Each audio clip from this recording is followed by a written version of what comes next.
오늘 우리는 디도서 2장 1절에서 8절까지 말씀을 보았는데 1장 말씀을 요약을 하면 바울이 디도에게 중요한 사역이 있다라는 것을 가르쳐 주지요.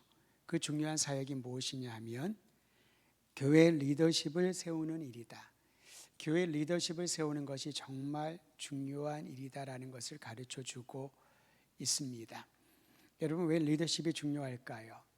무엇인가를 이끌고 가기 위한 사람이 필요해서일까요? 물론 그러한 이들을 리더라고 하기도 합니다만은 교회의 리더십은 일반적으로 우리가 생각하는 리더십과는 큰 차이가 있습니다. 일반적인 리더십은 돋보여야 됩니다. 능력이라든가 외모라든가 그의 역량이라든가 무엇인가 돋보여야 되지요. 그래서 그 사람을 돋보이게 하기 위해서 군이라고 하는 조직에서는 계급을 매깁니다. 별 또는 무궁화, 바풀떼기, 막대기 그런 계급들을 붙이면서 이 사람은 우리의 지휘관이다. 교육도 다르고요, 과정도 다르고 훈련받는 내용도 다 다르지 않습니까? 돋보이게 해줘야 돼요. 돋보여야지만 이 사람이 지도자구나. 근데 교회 리더십은 그런 형태의 돋보임과 전혀 다르게 오히려 보이지 않아도 괜찮은데 아예 보이지 않아야 되는데 그 리더가 있으면은 어떠한 영향력이 나타난다는 거죠. 그리고 딱 들여다봤더니 그 중심에 리더가 있다. 그래서 교회 리더십은요, 코어라고 하는, 영어로 말하면 코어, 우리말로 번역을 하면은 핵심. 핵심은 중심은 잘 보이지가 않거든요. 겉만 드러나는 것 아니겠습니까? 그래서 그 핵심이 무엇을 해야 되냐면은 모든 것들을 붙들고 지탱해주는 그런 어떤 영향력을 갖고 있는 이들이 교회 리더십이고, 바울은 디도에게 이러한 리더십을 세우라라고 강력하게 요청하고 있는 것입니다. 그리고 2장에 들어오면은 교회 리더십만 중요한 것이 아니라 성도들을 가르치는 것. 예를 들어서 여러분, 어떤 사람이 훌륭하고 행복한 목사일까요? 훌륭한 성도와 함께 신앙생활하는 분이 행복한 목사이죠. 목사가 탁월하고 능력이 있어가지고 성도들을 행복하게 만드는 게 아니다라는 겁니다. 성도들이 성숙하고 성도들이 하나님의 말씀 위에 굳건히 서 있을 때 거기에서 목양을 하는 또는 목회자로서 사역하는 사람이 행복한 것이죠. 이게 교회가 주는 놀라운 특성입니다. 그래서 때로는 시간이 지나면 목회자들은 떠납니다. 우리 교육부서 교육자들이 보면은 이동이 있지 않습니까? 어떤 분들은 수년을 있는 경우도 있지만 어떤 분들은 1년, 2년 섬기다가 또 다른 임주로 가는 경우들이 있고요. 계속 변동이 있습니다. 그럼에도 불구하고 건강한 교회는 그런 목회자라고 하는 리더십의 변동에 흔들림이 없는 것이죠. 제가 2004년에 한국에 왔을 때에 귀국했다고 이제 하영조 목사님한테 인사를 드리러 갔었죠. 그래서 이런 얘기, 저 잘 다녀왔습니다. 그랬더니 뭐 수고 많았다 격려해 주시고 이런저런 얘기를 하면서 갑자기 그런 얘기를 하셔요. 그때도 몸이 조금 안 좋으실 때였으니까 내가 지금 뭘 하고 있는지를 아니? 내가 없더라도 오늘의 교회가 하나님의 은혜 가운데 잘, 하나님의 뜻 가운데 잘 진행될 수 있도록 그걸 지금 생각하고 기도하고 있어. 그냥 일상적인 얘기 가운데 그 얘기가 저한테는 매우 강력한 의미로 다가왔습니다. 물론 육신이 약하고 많은 질환으로 인해서 참 약한 가운데 있었지만은 그걸 넘어서서 내가 교회가 아니라 나는 교회의 주인이신 주님의 종으로 언젠가는 이 자리를 떠나갈 것인데 내가 있든 없든 상관없이 주님의 교회가 건강하고 건실하게 나아갈 수 있도록 그때 제 마음에 큰 기도의 제목을 갖게 되었습니다. 교회에서 정말 중요한 것은 그리스도 예수의 복음인데 그 복음을 받아들인 성도들 개인이 정말 중요하구나. 목회자도 중요하죠. 교회 리더십이 중요하죠. 그러나 건강한 신앙을 갖고 있는 건전한 삶을 유지하고 있는 성도들이 없다면은 거기에 사람들이 아무리 많든 적든 그것은 무슨 의미가 있을까요? 그런 면에서 오늘 2장 말씀에는 교회 리더십뿐만 아니라 성도들에게 그들이 갖추어야 될 삶의 그리고 마음가짐에 대하여 바울은 디도를 통하여 전하고 있는 것입니다. 오늘 그 내용을 함께 살펴보려고 합니다. 우리 함께 디도서 2장 1절 아까 읽었습니다만 한 번 더 큰 소리로 2장 1절 같이 읽습니다. 시작. 오직 너는 바른 교훈에 합당한 것을 말하며, 오직 너는 합당한 것을, 바른 교훈에 합당한 것을 말하며. 이게 무슨 말이냐면요, 성도들이 건강한 신앙에 일치하는 바른 교훈을 항상 배워야 된다라는 겁니다. 여러분, 어떠한 신앙이 건강할까요? 어떠한 신앙이 성장하고 열매 맺는 신앙일까요? 그것은 건전한 교훈, 바른 교훈을 항상 배우고 익히고 삶에 적용해야 된다라는 것입니다. 바른 교훈이라고 하는 것은요, 믿음의 내용을 말합니다. 가장 위험한 일이 뭔지 아세요? 예수를 믿지 않는 것보다 더 위험한 것 중에 하나는 맹목적인 믿음입니다. 무조건 믿어야 돼. 그런 광고 있었죠. 따지지도 않고 묻지도 않고 뭐 그런 광고.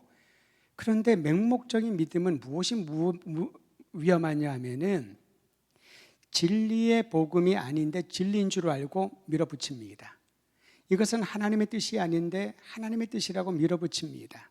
이것은 성경의 가치관이 아닌데 성경이 말하는 바라고 성령께서 말씀하셨다라고 밀어붙입니다. 그러면 자기뿐만 아니라 다른 사람들도 목에 연자 맷돌을 매게 하고 깊은 바다로 빠져들게 만들, 그게 위험한 것이죠. 아예 혼자 그릇된 길을 가면 모르겠는데 잘못된 신념을 잘못이라고 생각하지 않고 믿음의 내용을 모르니까 그런 것 아니겠습니까? 그러면서 성경을 읽을 때 특히 바울 서신을 보면요, 오늘 목회 서신을 봅니다만 바울 서신은 크게 이란 두 가지 핵심적인 주제를 염두에 두고 쓴 걸로 보입니다. 첫 번째는 우리는 무엇을 믿는가? 믿음의 내용이 무엇인가? 둘째는 그 믿음에 합당하게 살아가고 있는가? 나는 믿는다고 알고 있는 것과 믿는다고 가르치는 것과 동일하게 삶의 현장에서 살아가고 있는가?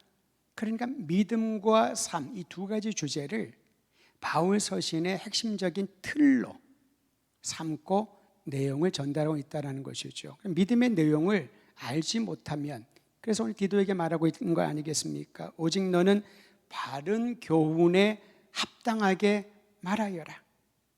믿음의 내용을 분명히 알고 그 믿음의 내용을 성도들에게 가르치고 알려주어라 라는 것입니다. 그럼 믿음의 내용이 무엇인가? 하나로 요약을 하면은 복음의 진리죠. 진리의 복음이신 예수 그리스도. 여러분 성경책 다 가져오셨으니까요, 로마서 1장 16절과 17절 함께 찾아서 보도록 하겠습니다. 로마서도 좀 전에 말씀드린 것처럼 바울의 그 두 가지 핵심적인 틀을 갖고 있습니다. 우리는 무엇을 믿는가? 그리고 우리가 믿는 것을 따라서 제대로 살아가고 있는가? 이 두 가지 틀을 갖고 있는데, 이 두 가지 틀의 또 핵심적인 요절이 1장 16절 17절입니다. 찾으셨으면 우리 큰 소리로 함께 읽도록 하겠습니다. 믿음의 내용입니다. 시작.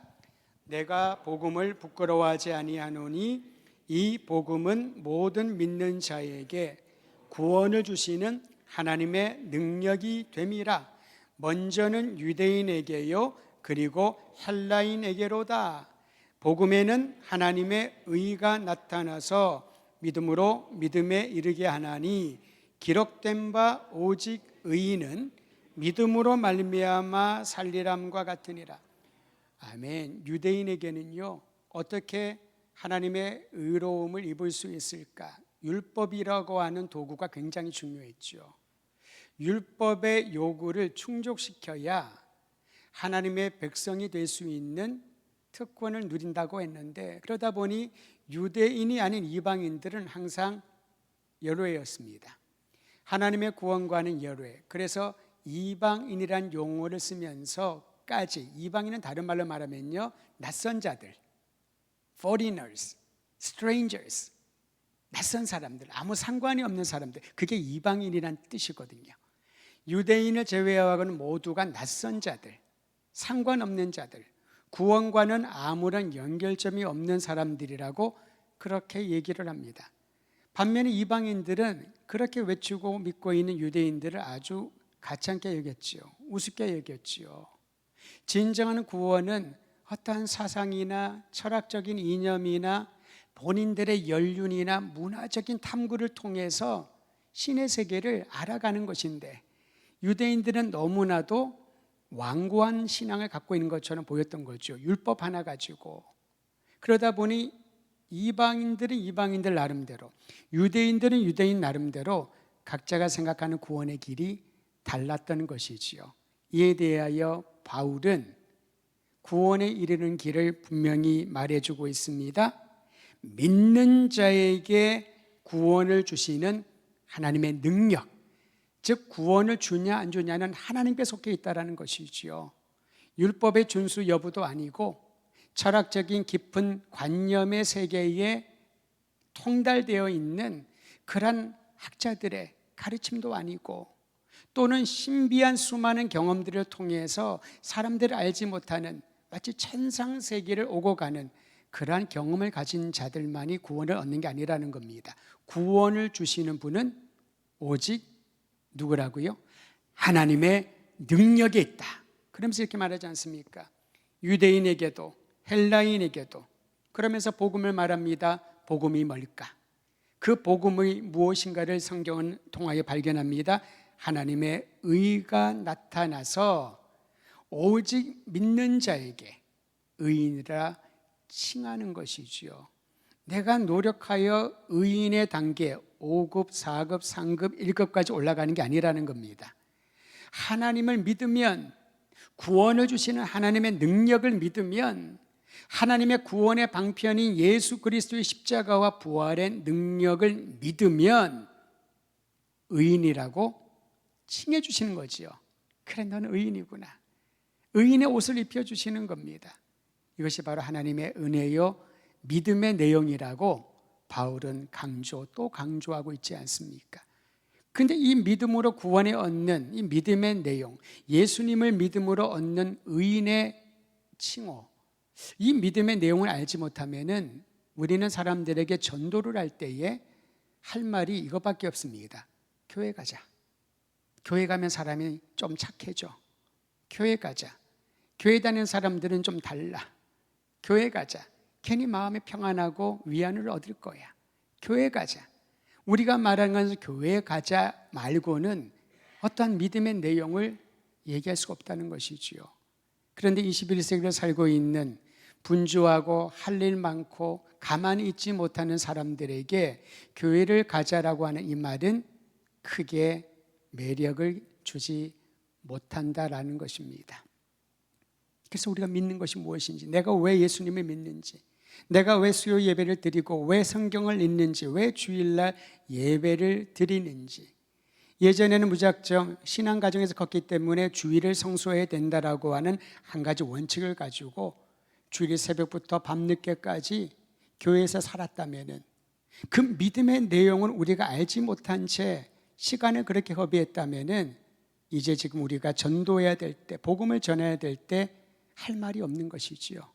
그래서 디도에게 바울은 부탁을 하는 겁니다. 믿음의 내용, 바른 교훈을 성도들에게 가르치라. 그 중심은 예수 그리스도요.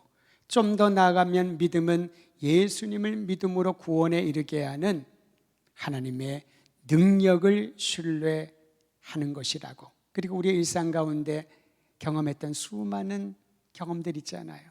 나의 기도에 응답하시는 하나님, 공고한 가운데 나를 위로해 주셨던 하나님, 죄로 인하여서 고개 들지 못하고 수치스러운 인생을 살아갈 나를 용서하시고 당당히 나는 하나님의 아들이요 딸이라고 말할 수 있는 그러한 용기를 주신 하나님, 내가 어떤 일을 하든지 그 일을 통하여 분명한 목적을 발견하게 하셔서 사람들이 볼 때는 왜 그렇게 손해보면서 일을 하나요?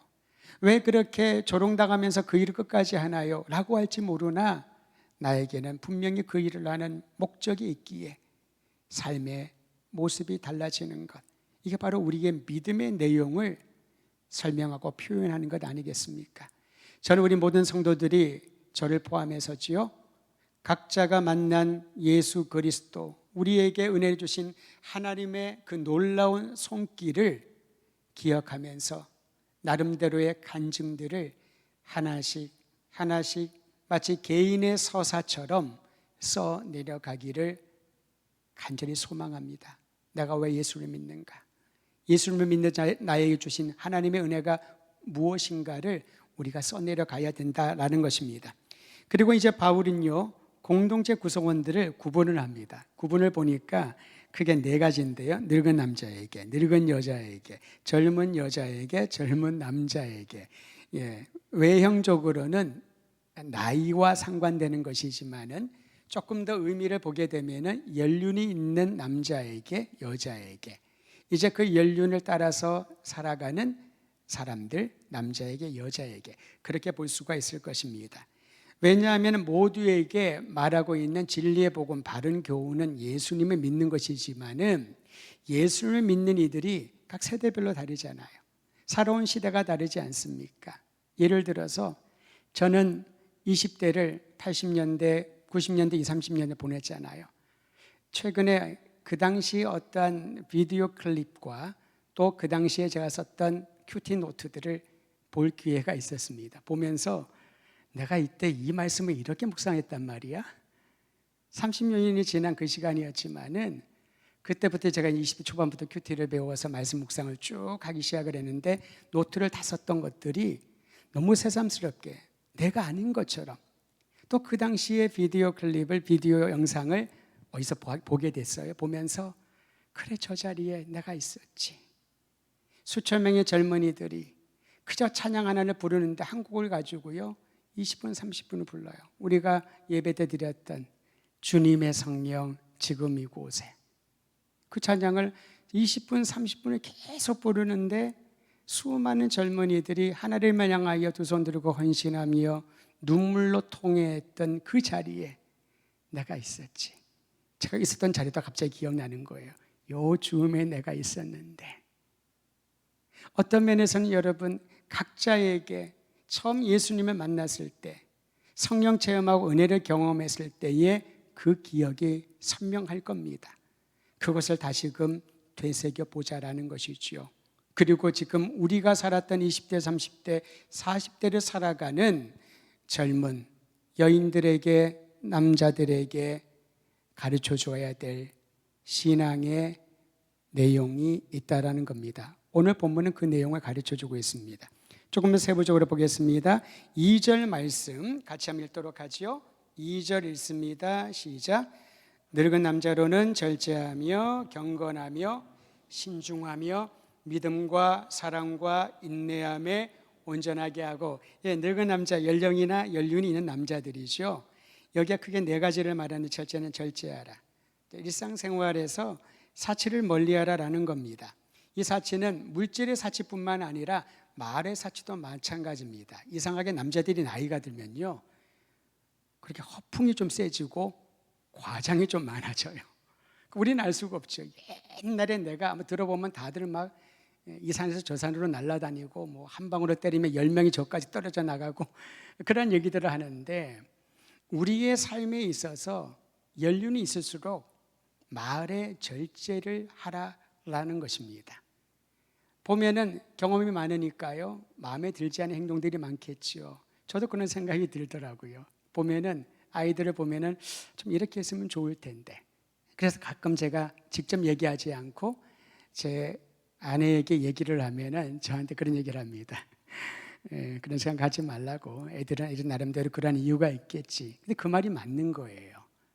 그냥 내 경험과 내 기준에 의하면은 어떻게 나에게 딱 맞는 사람이 있을까요? 없지요. 그리고 저 역시 저의 선배나 선생님들의 눈에는 부족함 투성이었을 텐데 돌아보니 어느 누구도 저에게 이래라 저래라 했던 분들은 많지 않았던 것 같아요. 오히려 그들은 끝까지 믿어주고 기다려주고 자라날 수 있도록 여러 방편으로 도와줬던, 그런데 어느 순간에 잊어버리고 있는 것을 보게 됩니다. 절제하라. 이것은 말이나 화풍이나 과장하는 모든 것들을 예의주시하고 그것을 허용하지 말라는 겁니다. 경건하라라고 하는 이 말은요, 어린아이의 생각이나 행동을 버리라는 겁니다. 물론 문자적으로 경건함은 어떤 의미인지는 알고 있지요. 그런데 늙은 남자에게 갑자기 경건하며 무슨 뜻일까요? 그들의 행동과 삶에 있어서, 생각에 있어서 어린아이처럼 행동하지 말라는 겁니다. 그런 얘기 많이 들으시죠. 나이가 들면은 애가 된다고. 그런 얘기를 듣지 않도록 본인이 스스로 자신의 생각과 행동을 점검하라는 겁니다. 나이가 들면 애가 되는 것이 아니라 나이가 들수록 그 깊이는 측량할 수 없는, 그 인생의 연륜과 신앙의 깊이는 모든 사람들이 가까이만 가도 가슴에 감동을 받는 그런 사람이 되도록 늙은 남자들에게 권면하고 훈련하라 라는 것입니다. 또한 세 번째는 신중하라라고 말합니다. 세상 문화에 우리는 익숙해져 있지요. 습성이라든가 언어라든가 행동이라든가 그런 것들을 다듬는 훈련을 하라는 겁니다. 나이가 들은 남자라 할지라도, 연륜이 쌓인 그러한 남자라 할지라도 자신의 언어를, 자신의 행동을, 자신의 모든 어투 하나하나까지도 점검할 수 있는 훈련을 해주라라는 겁니다. 또한 마지막 네 번째로는요, 믿음과 사랑과 인내가 온전하게 하라. 사실 믿음, 사랑, 인내는 그리스도인들의 세 가지 중요한 덕목 아니겠습니까? 이 세 가지가 삶 속에서 총체적으로 드러나는 그런 신앙을 갖게 하라. 왜냐하면 그들이, 늙은 남자들이 믿음과 사랑과 인내가 온전하게 조화롭게 서 있는 모습을 보면 그 자체만으로, 그분이 현존하고 있다는 그 자체만으로도 감동을 받고 젊은이들이 교훈을 얻게 된다는 것입니다. 참 이상하지 않습니까? 아무리 옳은 말을 하는데도 젊은이들은요, 그걸 잔소리라고 들어요. 잔소리라고 하는 말은 부정적인 거잖아요. 듣고 싶지 않다는 거죠. 분명히 옳은 말을 하는데, 바른 교훈을 가르쳐 주는데 왜 그럴까 생각했더니, 사람은요, 특히 연장자가 연소자한테 얘기를 할 때 그 얘기는 다 맞는 말이라 할지라도 젊은이들에게, 연소자들에게 그게 들려지지 않는다면은 그게 다 잔소리처럼 간주되어 버린 것 아닌가 싶습니다. 그러면 속상하지요. 내가 이렇게 애타게 정말 사랑하는 마음으로 교훈하고 권면하고 지시해 주는데 전혀 그것이 먹히지 않은 것을 느낄 때 얼마나 실망감이 있고 세대 간의 격차를 느끼게 되나요? 저는 나이나 살아온 문화가, 시대가 다르기 때문에 세대 간의 격차는 분명히 있지만은 영적인 의미에서 세대 간의 격차는 충분히 극복할 수 있다라고 보는 것이지요. 이것이 신앙 공동체, 교회가 가진 놀라운 복인 줄을 알고 늙은 남자에게 주는 이 교훈을 나는 아직 젊다라고 그냥 귓등으로 듣지 마시고 이 네 가지를 절제하고 경건하고 신중하고 믿음과 사랑과 인내가 온전히 조화를 이루는 그런 삶을 살아갈 수 있도록 여러분 자신을, 또 우리 교회 공동체를 가꾸어 가기를 바랍니다. 두 번째는 늙은 여자에게 하는 말이 있습니다. 3절인데요. 늙은 여자도 늙은 남자와 같이 연륜이 있는 분이나 또는 나이가 조금 더 윗사람을 뜻하는 것이죠. 3절 함께 읽겠습니다. 시작. 늙은 여자로는 이와 같이 행실이 거룩하며 모함하지 말며 많은 술의 종이 되지 아니하고 선한 것을 가르치는 자들이 되고, 이와 같이라고 하는 것은 늙은 남자에게 말한 것과 같이 라는 그런 뜻이 되겠습니다. 그중에 여러분 눈에 띄는 것이요, 거룩하며 생활 방식이 거룩해야 된다. 여기에 사용된 거룩도 적합하다라고 하는 뜻이 더 정확한 번역일 것입니다. 즉 신앙생활에서, 일상에서 내가 어떻게 행동하는 것이 적합한지를 늙은 여자들에게 보여주고 가르쳐 주라고 얘기하고 있습니다. 특히 세부적인 실천 사항으로요. 어떤 것이 신앙생활에 적합한 삶일까? 남을 모함하거나 험담하지 말라라고 말합니다. 한 번 더 읽어드립니다. 늙은 여자로는 이와 같이 행실이 거룩하며 모함하지 말며. 왜 남자들에게는 그런 얘기를 하지 않고 여자들에게, 늙은 여자들에게 그랬을까? 그 말은요, 남자와 여자가 달라서가 아니라 아무래도 하나님이 사람을 창조하실 때에 여성들에게는 언어의 탁월성을 주신 것 같아요. 언어를 구사하는 것을 보면 남자들과 다릅니다.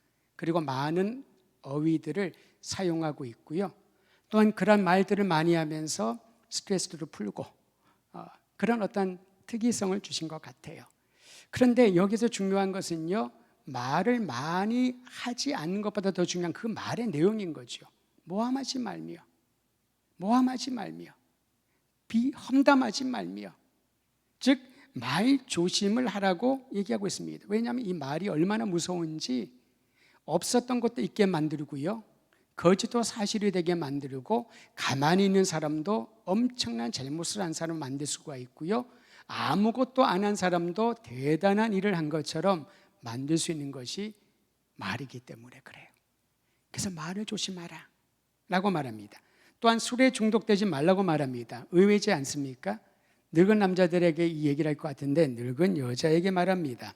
모함하지 말며 많은 술의 종이 되지 아니하며 라고 말하고 있습니다. 이건 모든 분들에게 절대적으로 적용되는 건 아니겠습니다만은 그 당시에 그 보았던 바울이 초기 교회 성도들을 보면서 어떻게 훈련시킬 것인가, 성도들이 어떻게 그리스도의 복음에 합당한 삶을 살 것인가를 가르쳐준 지침이었으니까 우리가 듣고 적용할 필요가 있을 것입니다. 모함하는 것과 술이 연결되어 있는 것을 주목할 필요가 있습니다. 그리고 더 나아가 다른 사람에게 선한 것을 가르치다. 그리고 여러분 그 다음 구절에 보면 4절이지요. 그들로 젊은 여자들을 교훈하되 라고 말하고 있습니다. 즉 늙은 여자는, 연륜이 있는 여성은 삶의 모범을 보여주므로 젊은 여자들을 교훈하라. 이거 해라 저거 해라 그렇게 하는 것 말고요. 시월드라고 여러분 아시죠? 예전에는 시집살이라고 했습니다만 요즘은 시집살이라고 안 하고요, 시월드라고 합니다. 시월드를 편안하게 생각하는 며느리는 그리 많지 않을 겁니다. 가끔 우리 부모님들이 착각하는 게 있죠. 사위를 보면 내 아들이요, 며느리를 보면 내 딸이라고 본인이 편한 생각대로 하시는데 그들은 결코 그렇게 생각하지 않을 겁니다. 장인은 장인이고 장모는 장모고요. 그런데 이제는 그런 용어들을 그렇게 구분하지 않고 쓰긴 씁니다만은 그 말은요, 말로 내 딸처럼 그렇게 친근하게 대할 수는 있겠지만은 말로 사람은 변하지 않는다는 거죠. 그렇기 때문에 시월드가 어렵다라는 말을 하지 않을까 싶습니다. 서로 말을 조심하게 되죠. 요즘 어른들도 젊은이들을 조심하는 걸 봅니다. 예전 같으면은 딱 부러지게 이건 이렇게 해야 돼 라고 해도 괜찮은데 말을 하지 않습니다. 그냥 아이들이 알아주기를, 그냥 내 마음을 알아주기를. 그게 바로 시대가 바뀌어서 그런 게 아닌가 싶습니다. 그럼에도 불구하고 오늘 성경의 교훈은 분명히 말하지요. 늙은 여자들은 젊은 여자들에게 모범을 보여줌으로, 말이 아니라 그들을 교훈하라. 정말 어려운 일이죠.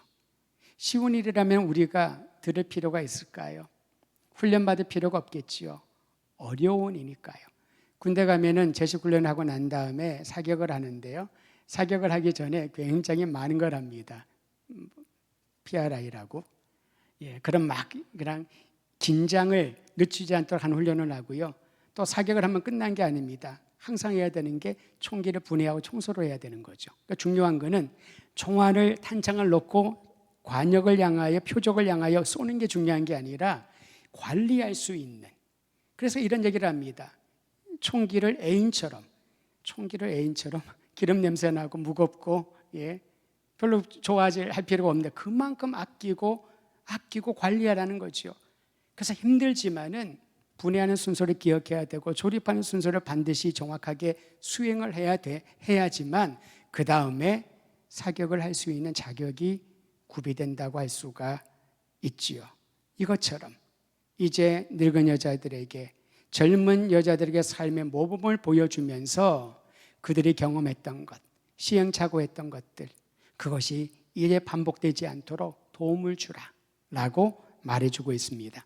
또한 젊은 여자에게 4절과 5절에 보면요, 요약을 하면 남편과 자녀를 사랑하고 가정을 돌보는 일이 얼마나 고귀한지를 가르쳐 주어라. 어떻게 보면은 이것이 신앙 공동체에서 굳이 다루어야 될 내용인가 싶지 않습니까? 가정사잖아요. 그런데 아이들을 잘 돌보고 남편을 존중하고 잘 돌볼 수 있는 것을 가르쳐 주어라. 말이 아니라 모범을 보여줌으로. 한 가지 기억할 것은, 여러분, 오늘 4절 말씀에 보니까 4절 5절에 보니까 자기 남편에게 복종하게 하라. 가부장적 사회에서는요, 여자는 입도 뻥끗하면 안 되고 아무 말도 하면 안 된다라고 생각을 하는데, 이거는 가부장적 사회의 종속적인 개념이 아닙니다. 가장으로서 남편의 리더십을 인정해 주라는 것이죠. 자녀들 앞에서, 다른 사람 앞에서 남편을 무시하거나 쉽게 여기는 말을 하지 말라는 겁니다. 그런 행동도 하지 말라는 거죠. 그의 리더십을 인정해 주고, 비록 부족하고 실수할 수 있지만은 그를 귀히 여기는 그런 마음을, 행동을, 말을 보여주어야 젊은 여자들이 그것을 따라간다는 것입니다. 이제 네 번째로 젊은 남자에게 6절에 기록되어 있는데, 이와 같이, 즉 젊은 여자를 교훈한 것처럼 가르치라고 합니다. 젊은 남자에게는 많은 것들을 요구하지 않습니다. 늙은 남자, 늙은 여자, 젊은 여자에게는 많은 걸 요구를 하는데요, 아마도 젊은 남자에게는 요거 하나만 있어도 충분하다라고 여긴 것 같습니다. 많은 걸 줘도 안 할 가능성이 높아서 그렇지 않을까요? 6절 말씀 우리 같이 한번 읽도록 합니다. 시작. 너는 이와 같이 젊은 남자들을 신중하도록 권면하되, 젊은 남자들에게는 신중할 것을 권면하라는 겁니다. 신중하게 하라. 다시 말하면 그냥 혈기가 막 있어가지고 생각나는 대로, 하고 싶은 대로 말을 하거나 행동하지 말라는 겁니다. 그저 내 육이 따라가는 대로, 욕정이 올라가는 대로 하지 말라는 거죠. 이 신중함의 훈련을 가르쳐 줘야 되는 거죠. 신중한 사람에게서 자기 희생과 진정한 사랑과 온유가 나오기 때문에 우리 젊은 아이들, 청년들, 특히 남자아이들, 신중함을 가르쳐 주라는 겁니다. 교회에서, 가정에서 말이죠. 매사에 신중하여라. 생각하고 또 생각하고 기도하고, 말하기 전에 또 다시 한번 기도하고 생각을 하고 신중하여라. 이거는 우리가 생각하는 조심성 있고 완벽주의적인 그런 성향을 말하는 게 아닙니다. 그 성격이지요. 뭘 하더라도 허투루 하지 않고 꼼꼼하게 하는 그 성격이지요. 근데 여기서 젊은 남자에게 신중함이 왜 중요할까요? 이 혈기라는 것이, 젊은 혈기라는 것이 자기가 남도 부모도 컨트롤해 줄 수 없기 때문에, 조종해 줄 수 없기 때문에 신중하여라, 신중하도록 권면하라, 딱 한 가지를 짚어주고 있습니다. 그래서 오늘 읽은 말씀의 마지막 부분에 늙은 남자에게, 늙은 여자에게, 이어서 젊은 여자에게, 젊은 남자에게 가르쳐줄 실천 사항과 더불어 이제 디도에게 바울이 직접적으로 권면하는 내용이 7절과 8절에 나와 있습니다. 한 번 더 읽겠습니다. 7절 8절입니다. 시작. 범사에 내 자신이 선한 일에 본을 보이며 교훈에 부패하지 아니함과 단정함과 책망할 것이 없는 바른 말을 하게 하라. 이는 대적하는 자로 하여금 부끄러워 우리를 악하다 할 것이 없게 하려 함이라. 이 두 절의 핵심 부분은요, 처음에 나와 있습니다. 범사에 내 자신이 선한 일에 본을 보이라. 디도는 어떤 면에서 목회자 아니겠습니까? 목양하는, 성도들은 목양하는 그 일을 할 때에 바른 교훈을 가르치되 각각 세대에게 그들에게 필요한 내용을 가르치되 복음의 진리, 예수 그리스도를 구주로 믿는 이들이라면은 삶의 모습도 이러해야 된다라고 가르쳐 주죠. 그리고 디도야, 너는 모든 일에 네 자신이 선한 일에 본을 보이라. 바른 말을 하여라. 근데 여러분, 여기에 많은 말이 아니라 바른 말을 하라고 그러죠. 그릇된 교훈이 아닌 복음에 합당한 내용을 가르치라. 네 연륜과 경험이 아니라, 사실 디도가 자신보다 더 연배가 있는 성도들, 젊은 남자, 늙은 남자, 늙은 여자라고 있다고 하지 않았습니까? 무슨 권위로, 무슨 경험담이 많기에 연륜이 많은 분들을 가르칠 수 있을까요? 하지만 여기서 말하는 바른 말은 복음의 진리, 바른 교훈을 담대하게 가르치고 매사에, 범사에 선한 일에 본을 보여주어라. 본을 보여주지 않는다면 그 말이 헛것이 되기 때문에, 저는 우리 주 예수님을 보면은 33년에 이 땅에 계시면서 3년의 공생의 시간 보여준 그 구속의 발자취를 따라가면은 주님의 말씀하신 그대로 섬기러 온 것이 아니라 우리를, 섬김을 받으러 온 것이 아니라 우리를 섬기러 오신 예수님을 발견하지 않습니까? 예수님은 스스로를 높이거나 스스로가 얼마나 대단한 일을 하기 위하여 성육하셨는지를 직접 말씀하지 않으셨습니다. 주님의 행적을 보면서, 십자가와 부활의 복음을 보면서 예수님이 이 땅에 오신, 말씀이 육신이 되신 그 놀라운 사실을 요한이 기록하고 마가와 누가와 마태가 기록하고, 그분을 만난 바울이 교회를 향하여, 오늘날 우리를 향하여 사랑을 담은 편지를 쓰고 있지 않습니까? 사랑하는 성도 여러분, 바울이 디도에게 부탁한 것처럼 범사에 선한 일에 본을 보이며 바른 말을, 바른 교훈을 입에 담고 성도들을 가르치고 돌보고 하나님의 말씀에 합당하게 살 수 있도록 섬겨라. 오늘 이것이 저와 여러분, 그리고 우리 교회의 아름다운 신앙의 전통이 되기를 바랍니다. 내가 여기 있는 이유는 나를 구원하신 주님의 은혜가 커서 맡겨주신 형제와 자매들을 섬기라고 보내주신 줄을 알고, 내 목소리를 크게 높이기보다 다른 사람들의 마음을 읽어주고 복음의 진리에 합당한 아름다운 사람으로 성장할 수 있도록 계속해서 응원하고 기도하고 지원하는 일에 동참하기를 바랍니다.